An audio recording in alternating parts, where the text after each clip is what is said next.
Money laundering కేసులో ఆరోపణలు ఎదుర్కొంటున్న రాహుల్ గాంధీ బావ రాబర్ట్ వాద్రా ఎన్ఫోర్స్మెంట్ డైరెక్టరేట్ ఎదుట విచారణకు హాజరయ్యారు. ఢిల్లీలోని ఈడీ కార్యాలయానికి రాబర్ట్ వాద్రా వచ్చారు. రాబర్ట్ వాద్రాతో పాటు ఆయన సతీమణి రాహుల్ గాంధీ సోదరి ప్రియాంక గాంధీ కూడా వచ్చారు. లండన్లో 1.9 మిలియన్ పౌండ్ల విలువైన 8 ఆస్తుల కొనుగోలుకు సంబంధించి ప్రశ్నించేందుకు ఎన్ఫోర్స్మెంట్ డైరెక్టరేట్ రాబర్ట్ వాద్రాకు నోటీసులు ఇచ్చింది. దీనిపై విచారణకు హాజరయ్యేందుకు రాబర్ట్ వాద్రా వచ్చారు.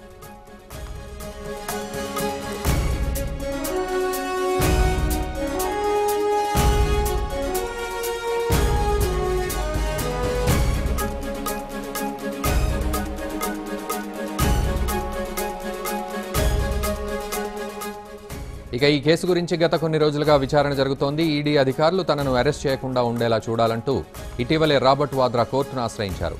దీంతో ఫిబ్రవరి 16వ తేదీ వరకు ఆయన్ను అరెస్ట్ చేయకుండా ఉండేందుకు ముందస్తు బెయిల్ మంజూరు చేసింది. అందుకోసం ₹1,00,000 ష్యూరిటీగా ఉంచాలని సూచించింది.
మనీ లాండరింగ్ కేసులో ఆరోపణలు ఎదుర్కొంటున్న రాహుల్ గాంధీ బావ రాబర్ట్ వాద్రా ఎన్ఫోర్స్మెంట్ డైరెక్టరేట్ ఎదుట విచారణకు హాజరయ్యారు.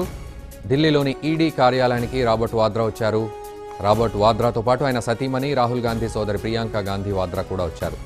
లండన్లో 1.9 మిలియన్ పౌండ్ల విలువైన 8 ఆస్తుల కొనుగోలుకు సంబంధించి ప్రశ్నించేందుకు ఎన్ఫోర్స్మెంట్ డైరెక్టరేట్ రాబర్ట్ వాద్రాకు నోటీసులు ఇచ్చింది.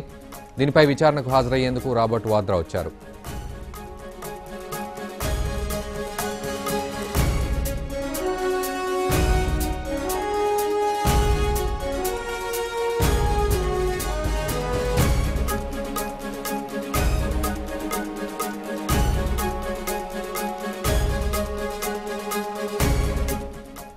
ఇక ఈ కేసు గురించి గత కొన్ని రోజులుగా విచారణ జరుగుతోంది. ఈడీ అధికారులు తనను అరెస్ట్ చేయకుండా ఉండేలా చూడాలంటూ ఇటీవలే రాబర్ట్ వాద్రా కోర్టును ఆశ్రయించారు.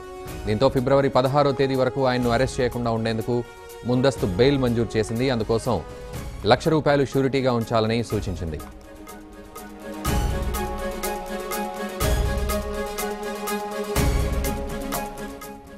ఇక యూపీ తూర్పు ప్రధాన కార్యదర్శిగా బాధ్యతలు స్వీకరించారు ప్రియాంక వాద్రా. భర్త ఈడీ ఎదుట హాజరైన కాసేపటికే బాధ్యతలు స్వీకరించారు ప్రియాంక వాద్రా.